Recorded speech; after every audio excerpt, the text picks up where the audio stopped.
दूसरी तरफ जो राज्य सरकार की विफलता है, जो आपने ऊहापोह की स्थिति आपने देखा है 2 दिनों के अंदर जो स्थिति रही है, ये चोरों की सरकार, बालू चोर की सरकार, पत्थर चोर की सरकार, ये माफियाओं की सरकार, युवा विरोधी सरकार, जो युवाओं को वादा करके युवाओं का रोजगार देने का काम नहीं की, युवाओं को 5 लाख रोजगार देने की बात करती है ये सरकार। उसी में जो लोग बेरोजगार थे उसको 5,000 7,000 महंगाई थी, बेरोजगारी भत्ता देने की बात की थी सरकार। वो सब विफलता को हम लोग लोगों तक पहुंचाने का काम करेंगे और लोगों को जागृत करेंगे कि आने वाले समय में यहाँ डबल इंजन की सरकार बनाए, केंद्र में भी सरकार हमारी बने, राज्य में भी हमारी सरकार बने, लोगों को जागृत करने का काम करेंगे। एक सवाल सर, अभी देखिए, आरोप लगाने वाले कुछ भी आरोप लगा सकते हैं। अभी कुछ दिन पहले जब इनकी ईडी में जांच चली, सबको को पता है क्या स्थिति है। पहले एजेंसियां केंद्र सरकार के नियंत्रण में होती थी, अब हमारे यहाँ माननीय नरेंद्र मोदी जी जब से आए हैं, केंद्र एजेंसी को स्वतंत्र कर दिए, उनके अधिकार जो है वो अधिकार का इस्तेमाल करते हैं और केंद्र सरकार की कोई भूमिका नहीं होती। ईडी अपना जांच कर रही है, उसके दायरे में मुख्यमंत्री आए, कोई भी आए, उसका अलग विषय है। मुख्यमंत्री जी उसके दायरे में आए, उनको भागना नहीं चाहिए था और वो जबरदस्ती भागे जा रहे थे। अंत में वो आए समझ में, ईडी उनको गिरफ्तार की है और उन लोगों ने आरोप लगाया, कांग्रेस की विधायक सांसद ने आरोप लगाया कि भारतीय जनता पार्टी सरकार बनाने नहीं दे रही है, गवर्नर उनको टाइम नहीं दे रहे हैं, शपथ नहीं दिलवा दे रहे हैं, ये ऐसा बहुत सारा आरोप लगाए। पर आपने देखा होगा कि माननीय गवर्नर जी ने भी उनको बुलाए और उनको जब वो बोले कि हमारे पास संख्या बल है तो उनको शपथ दिलवाए और उनको जो नियम संगत कार्यक्रम है वो अपना आएंगे, अपना फ्लोर पर बहुमत साबित करेंगे और अगर साबित कर लिए तो उनकी सरकार चलेगी। उसमें भारतीय जनता पार्टी का कहीं भूमिका नहीं है। हमारे राज्य के नेतृत्व माननीय बाबूलाल मरांडी जी ने स्पष्ट कहा है कि न सरकार गिराने में हमारी कोई भूमिका है, न सरकार बनाने में हमारी कोई भूमिका है।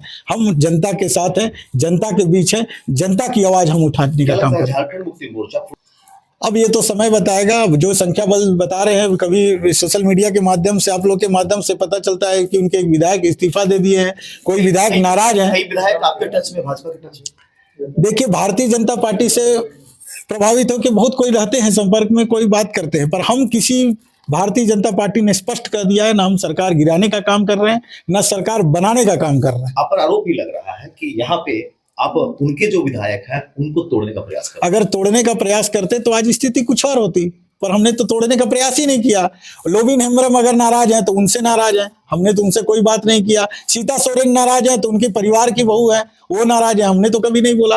तो उनका अपना परिस्थिति है, वो अपना समझे, हम इसमें उनका विषय है, वो जेएमएम कांग्रेस उनका विषय है, वो समझे, हम इस पर कोई टिप्पणी नहीं कर सकते, उनका विषय।